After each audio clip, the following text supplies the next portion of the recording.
Okay, so we're going to take a look at section 4.3, which is on properties of logarithms. All right, we talked about some properties of logarithms in 4.2. You can see them on the whiteboard in the classroom. We have the inverse property where we see that logarithms and exponents cancel each other out. We also have these properties over here where log of any base of 1 is always equal to 0. In this section, we're going to be looking at some more complex properties of logarithms. The first one we have here is called the product rule, and it states the following: log base b of m times n. So we're multiplying, which is why it's called the product rule. The m and the n are getting multiplied together inside of that single logarithm. We can rewrite that as two separate logarithms. So we can split up the m and the n, put them in two separate logarithms. But what happens when we split them up is that the individual logarithms get added together, not multiplied. So we're not really distributing the log into the parentheses. You don't want to think of it that way.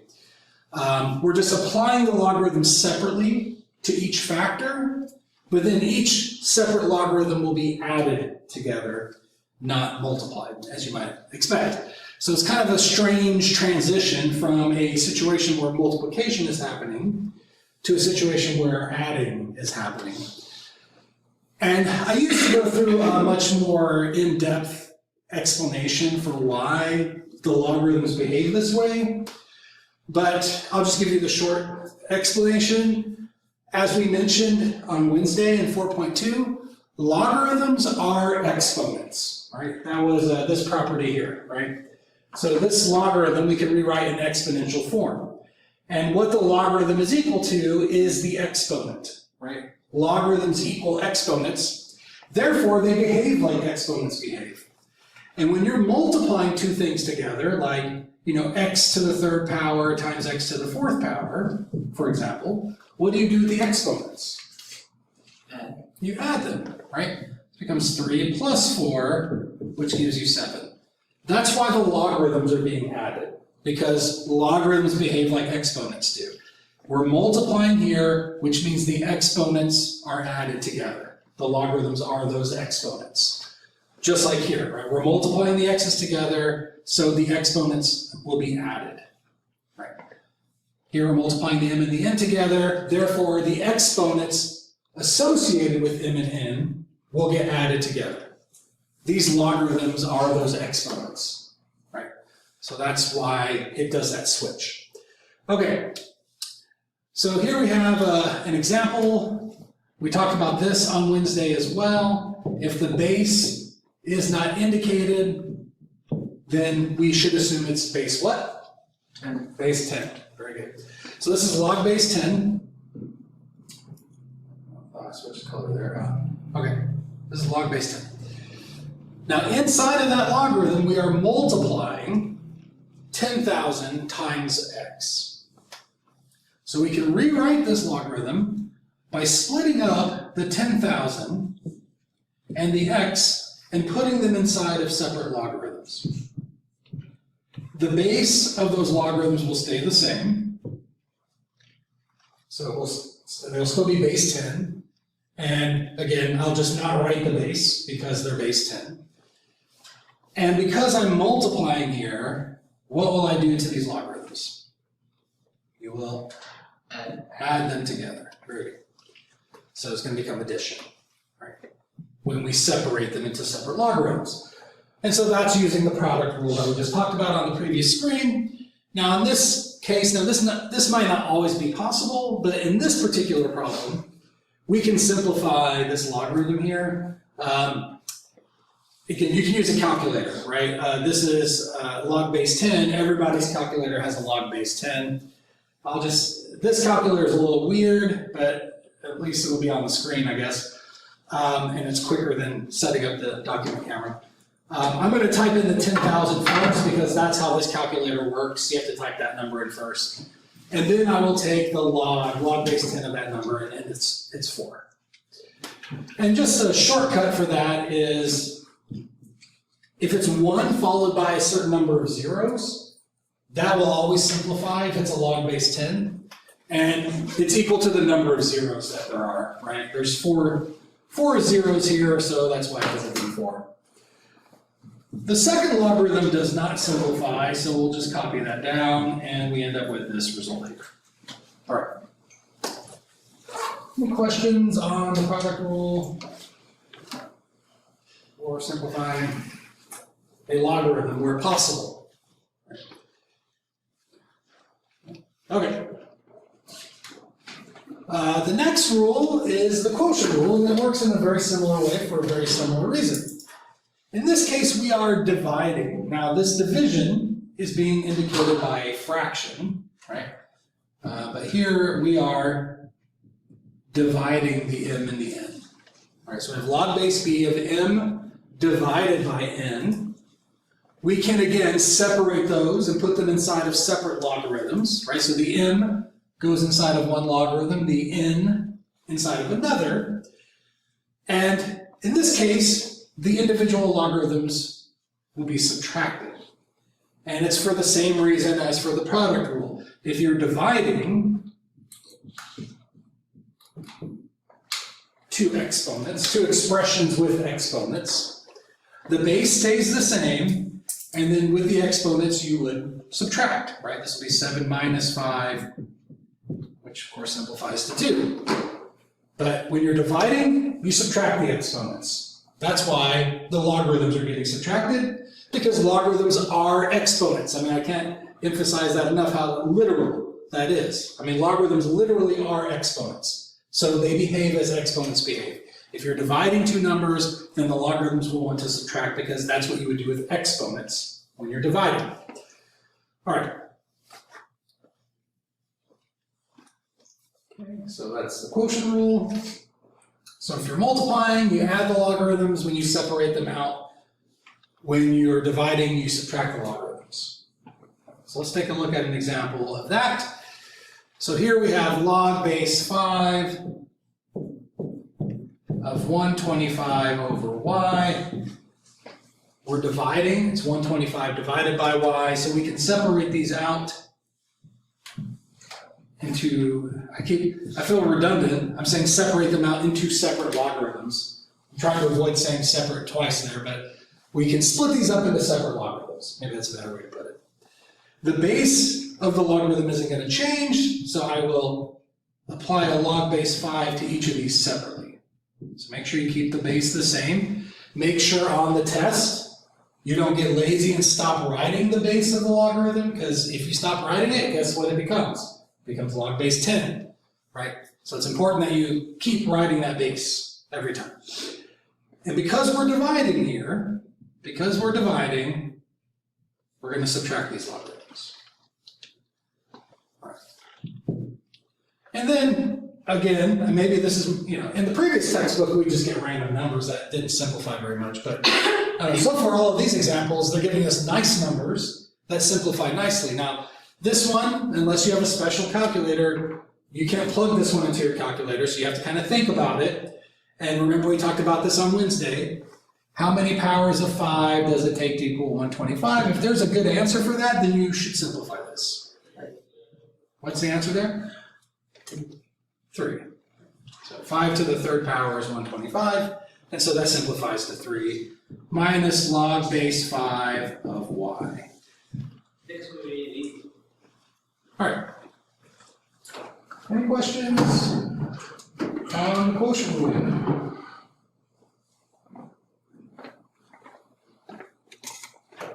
So we have the product rule, which I'll try to fit on the board here. That's going to be close. All right. And then we have the quotient rule. When we're dividing, we subtract the logarithms. All right, now, unfortunately, the problems don't stay that simple. They hardly ever do, right? So you'll have a couple of introductory examples, and then the examples get more complex. So we're going to have some problems where we have to do multiple rules in the same problem, where you might do the product rule and then do the quotient rule, or vice versa. And then there's going in the reverse direction. They'll give you separate logarithms like this and want you to combine them back together into a single logarithm. So we'll have to be able to reverse these rules as well. We'll get to that, I guess, in just a minute. There's one more basic rule, I think, in this section, and that is the power rule, right? And this is actually my favorite property of logarithms. We have log base b. Why did I put b first? Log base b of m to the p power, p for power, for exponent, I guess. You can take an exponent that is inside the logarithm and then multiply it down to the front of the logarithm. So that exponent p is now outside the logarithm in front of the logarithm, being multiplied to the logarithm. And so this is called the power rule, because you have this being raised to a power. Now the reason that this is happening is a little bit harder to explain, but it basically has to do with, if you think of m as a number, think of this as b raised to some power, right? We don't know what it is, but b, because that's the base of the logarithm. So think of m using this base, raising it to some power, right? So m is some expression involving an exponent with a base of b. That's what this logarithm looks at this as, right? So these logarithms are thinking of all numbers in terms of base b. So let's think of m in terms of base b. And it'll have some exponent n. And then that's getting raised to the power of p. When you have one exponent being raised to another power, what do you do with those exponents? What do we do with the exponents here?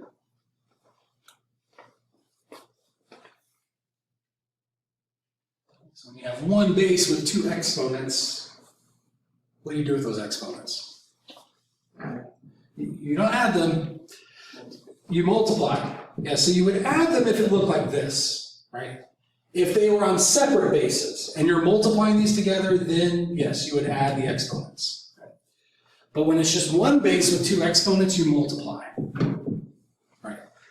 Now, so p gets multiplied to whatever that exponent is. That exponent is this logarithm, right? And it's getting multiplied by p. So that's what allows this property to exist. It's because whenever you have one power raised to another power, you multiply those powers together.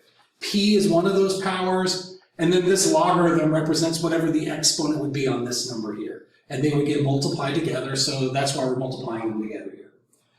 But on paper, just looking at it, the effect it has is the exponent just gets to come down in front of the logarithm. Right? And this is a really useful property for like solving equations. I don't know, I think it's just fun. It's just a fun property of logarithms. Right, so we have this. And that is called the power rule. All right, so let's see that in action. So here we have log base 10 of m to the, it looks like -8 to me, m to the -8 power. So we can take that exponent of -8, multiply it down in front of that logarithm, and so we get this. And it's the same thing.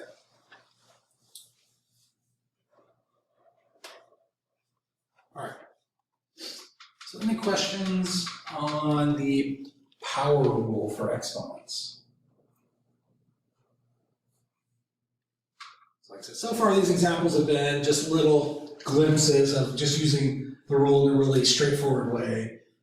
They do get a little bit more complex, but I'm going to give you a shortcut that works when it gets more complicated. So these problems actually, I'm a stickler for show your work on the test, but I'm going to show you how to do these problems without any work. Basically, you'll just kind of just jump right straight to the answer, which is nice. Okay. So these are the three properties that we just talked about. When you're going in this direction, as we have been doing, starting with a single logarithm and writing it as multiple logarithms, that's called expanding the logarithm. So if the directions say, expand this logarithm, that's what they want you to do, what we've been doing already. Split it up, write it with as many different logarithms as you possibly can. Right.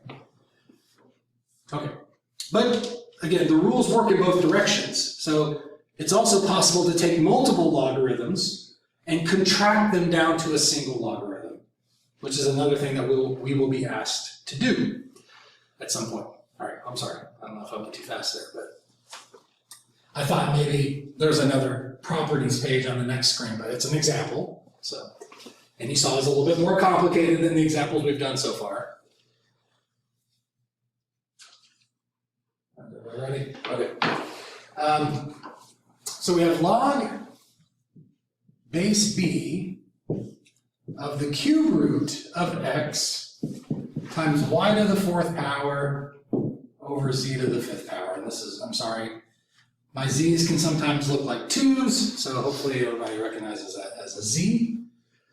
The first thing I would do with this problem, anytime you're dealing with radicals, you want to use this property here, that radicals can be rewritten as exponents. Whenever you're dealing with radicals in logarithms, I should say, right?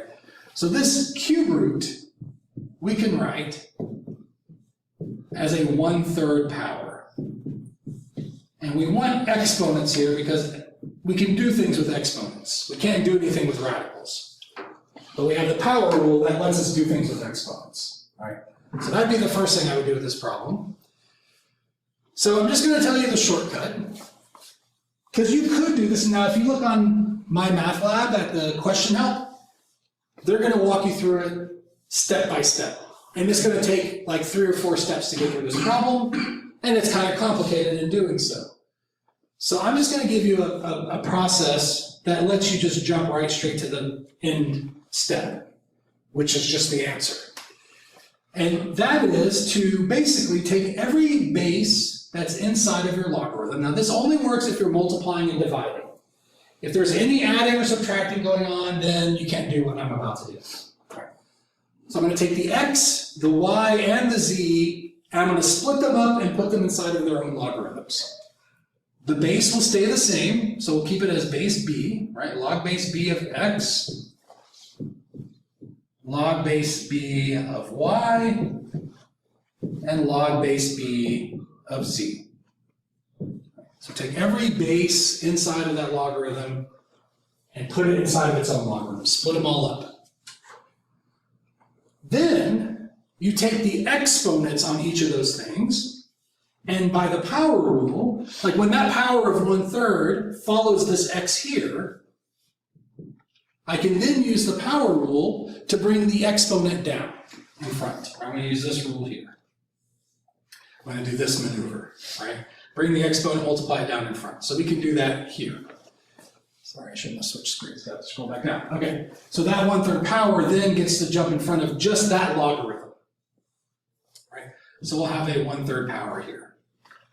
We're skipping to that conclusion, right? So I'm not going to bother writing the 1/3 power here and then later doing this. I just know eventually that exponent ends up in front of that logarithm. So let's just jump right to that. Same thing happens with the 4, right? That's on the y. It'll end up in front of the logarithm containing the y. So the 4 is going to end up here. And same thing with the 5 on the z. So any exponents that you have go in front of the logarithms of their corresponding bases. And then the last thing is, we will either be adding or subtracting these logarithms, because when you're multiplying and dividing inside of a single logarithm, and you split those up, it all becomes addition and subtraction. And so the shortcut there is if the variable, if the thing that's in the logarithm was from the numerator, then that logarithm will be positive. So let me use a different color here. These logarithms will be positive. Anything from the denominator, the logarithm will be negative, because you're dividing by that. So anything you're multiplying by, the logarithms are positive. Anything you're dividing by, those logarithms will be negative, right? So x from the numerator, this will be positive, which we just kind of leave it the way it is, right? You don't need to put a plus sign in front of that. Y is also from the numerator, and so that logarithm with the y will also need to be positive, so we put a plus sign in front of that. Z is from the denominator, so that logarithm needs to be negative because we're dividing by that expression, so that logarithm ends up being negative. Right. So So anything from the numerator is going to be positive. Anything from the denominator is going to be negative. And that's your answer, right? So the 1/3, again, shouldn't be here in the logarithm. It's in front of the logarithm. And you see, besides having to rewrite the radical as an exponent, there's no work to show if you use this process. You just jump straight to the final result. Everything gets its own logarithm. Any exponents go in front of those logarithms.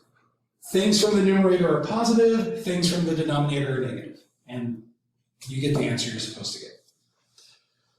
Right. And that way you don't have to go, because otherwise you have to kind of do it 2 at a time. You have to say, okay, well, we have a fraction here, so I'll split these up and we'll subtract. And then x and y are being multiplied, so with that one we want to split that up and have those add. Then we grab the exponents, bring those down in front. It takes 3 or 4 steps if you do it pairwise like that, just 2 things at a time. So this just kind of does everything all at once. All right, let's see if we have another example of that. I guess not. Okay, so I said contracting earlier. I apologize. This textbook calls it condensing. So condensing the logarithm is going in the other direction. So these might look different to you, but these are exactly the same rules that we've talked about. Right? I'm just here flipping them around so you can see them in the other direction. Right? But you can always just look at these and just think of them going from right to left. Starting with the right-hand side, getting the left-hand side. That's all we're doing here. So if you're adding 2 logarithms together, you can add them into a single logarithm. But when you do, the m and the n that are in the separate logarithms get multiplied together inside of that single logarithm. If you're subtracting logarithms, again, you can combine those into a single logarithm, but because you're subtracting, you will divide. The thing from the positive logarithm goes on top, the thing from the negative logarithm goes in the denominator. And if you have a number being multiplied to your logarithm, you can bring that back inside the logarithm as an exponent. Just doing everything in reverse. Why? Because depending on the situation, sometimes you want to expand, sometimes you want to condense. For solving equations, you want to condense, because if you have more than one logarithm, that's going to be hard to solve that equation. You can combine those logarithms into a single logarithm, and then you're able to solve the equation more easily that way. So this direction is actually very useful for solving equations. All right. So again, nothing new here. It's just the same rules that we talked about previously. All right, so here they're asking us to condense these logarithms. We have natural log of x plus natural log of 3. So we're going to start off kind of easy here. The base stays the same. I'm going to put the x and the 3 inside the same logarithm. So I'll put the x here and the 3 here. But what am I going to do with those once they show up together inside that same logarithm? I'm going to multiply. Very good. So again, it's weird, right? Because you're adding up here, but when you switch to this mode, it becomes multiplication. Of course, x times 3 is kind of a weird way to write that. That's just 3x. So I think this, my math lab might take either answer, but the way most people would expect you to write that is 3x. So, all right. Any questions on that one? That's all there is to that one. Because we were adding, we're going to multiply these together inside of that one logarithm. All right. Okay, this one's a little bit more complicated. So we have 5 log base b of x plus 6 log base b of y. Just like in the other direction, just like with expanding, with condensing, there's a shortcut that we can use to get right to the answer. So we don't have to do this one little step at a time. And that shortcut is to start off with your goal, right? Your goal is, I just want to have one logarithm here. So when they ask you to contract, that's ultimately your goal. You want to take all of this stuff and stuff it into, I keep doing redundant statements. You want to take all of this math and stuff it into a single logarithm, right? That's what we want to do here. So everything that I see here, all this information needs to be packaged up into a single logarithm. So the x is going to go inside of this single logarithm. The y is going to go inside of this single logarithm. Because I'm adding, what am I going to do with these? I guess this kind of gives it away. I'm going to multiply.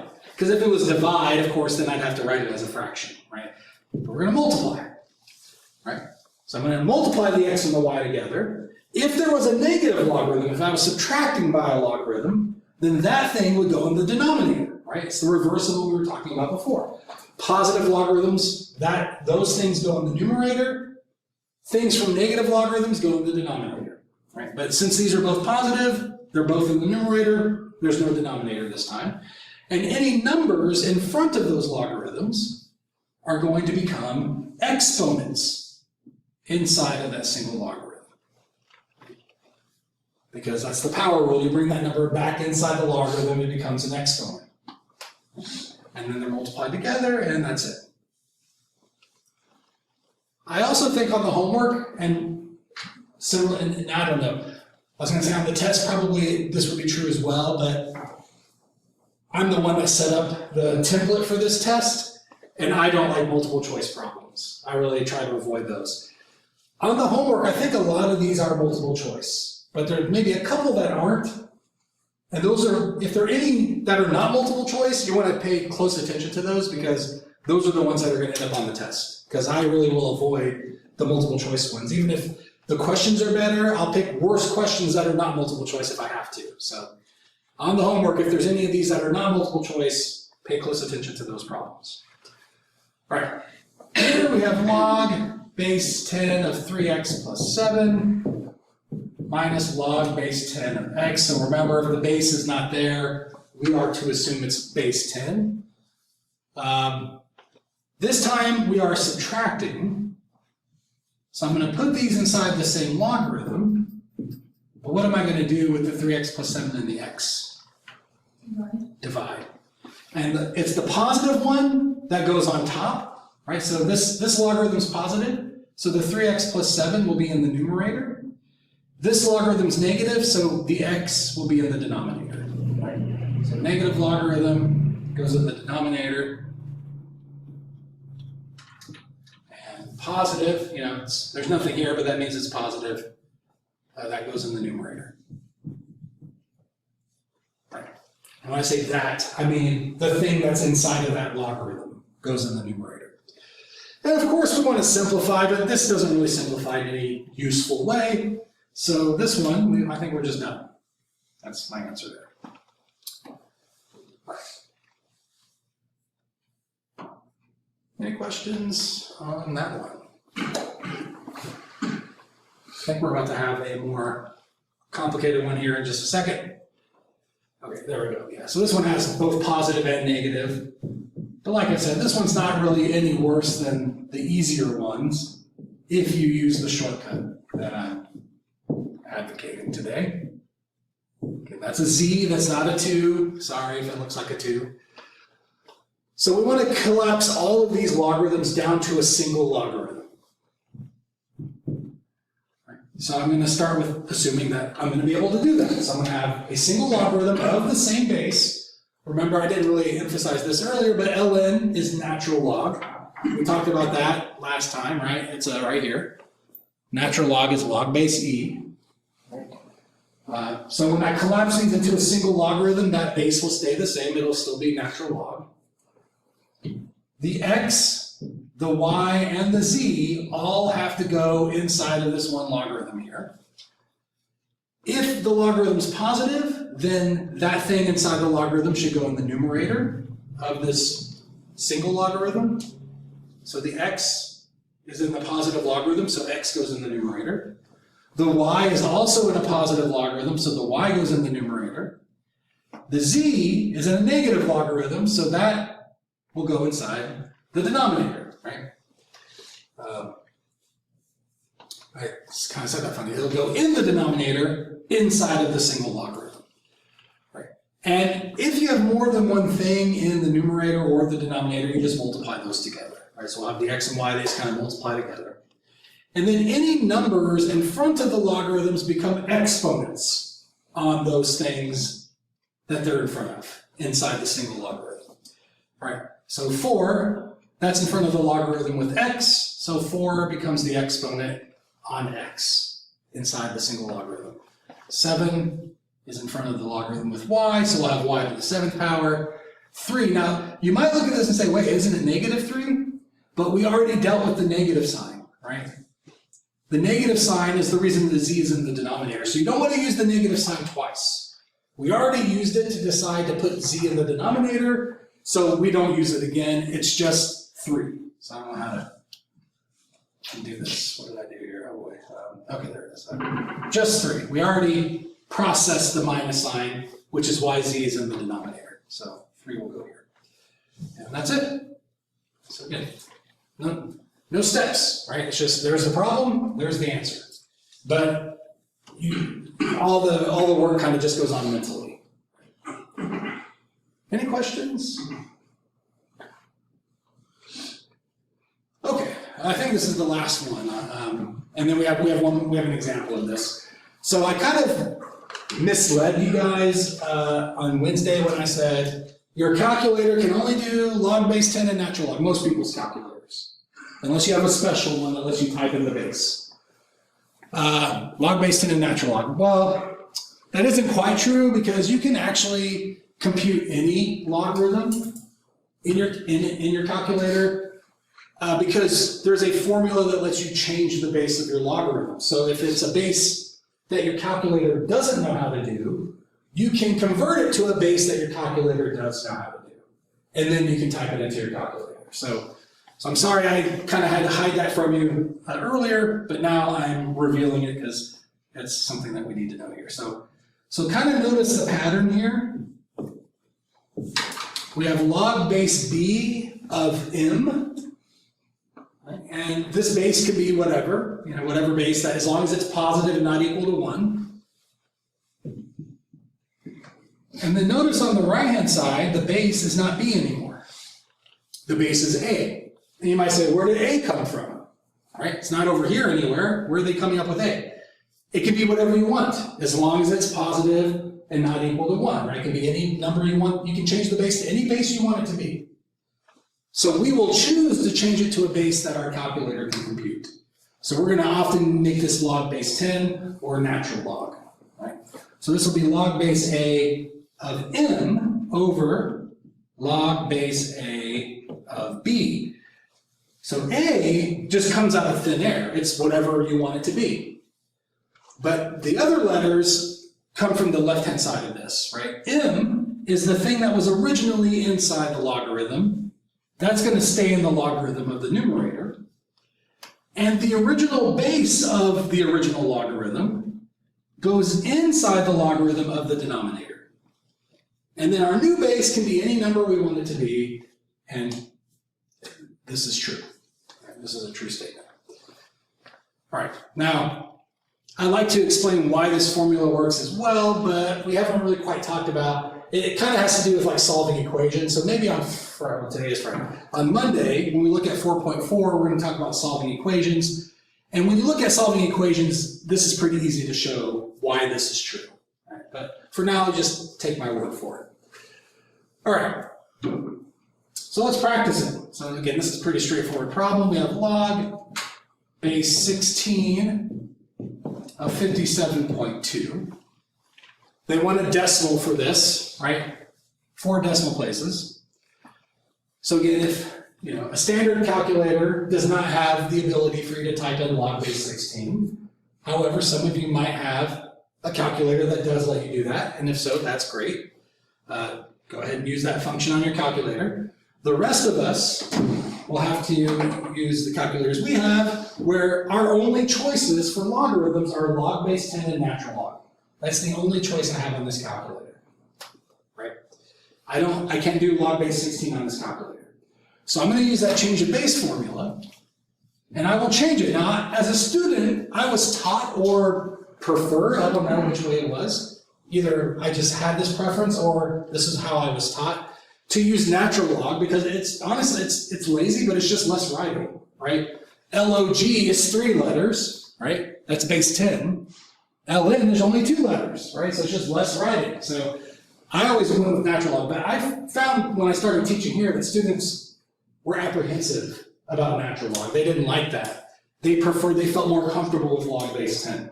So that's my habit now. So I've changed myself to accommodate my students in that way, right?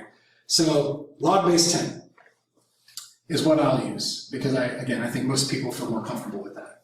So we're going to choose log base 10 as our base for these two logarithms. Right? So they'll both be log base 10. Whatever was in the original logarithm stays in the logarithm of the numerator. I'm having trouble writing that. And then the original base of that logarithm goes inside the logarithm of the denominator. Right? And now our logs are at base 10, which I can plug into my calculator. Right? Everybody should be able to do it at this point. So we have log base 10 of 57.2 divided by log base 10 of 16. And we get 1.4594858. Well, I'm just going to show you everything that I get on my calculator. It says round to 4 decimal places, so this is 1, 2, 3, 4. We want to round to this decimal place here, because I hate for you to get this wrong because of rounding, right? To round that number appropriately, you look at the number just to the right of it. If it's 5 or bigger, you bump that number up. If it's 4 or smaller, you keep it the same, right? And so, because that's an 8, this is going to round up. So I'll get 4595, right, as my final answer, and that's what I should type into my math lab. All right. And so that is the change of base formula. I should add it to the board here. So, so stick with this color. So we have log base b of m equals log base a of m over log base a of b. Right. And now you can calculate any logarithm that you want. So, going back to this example that we had earlier, if you weren't sure about this, if you're like, well, I don't know how to recognize if those can be simplified, now you can do it using your calculator, right? If you're not sure what that simplifies to, change it to log base 10. So that's log base 10 now. The 125 stays on top. This is log base 10, and the original base goes in the denominator, right?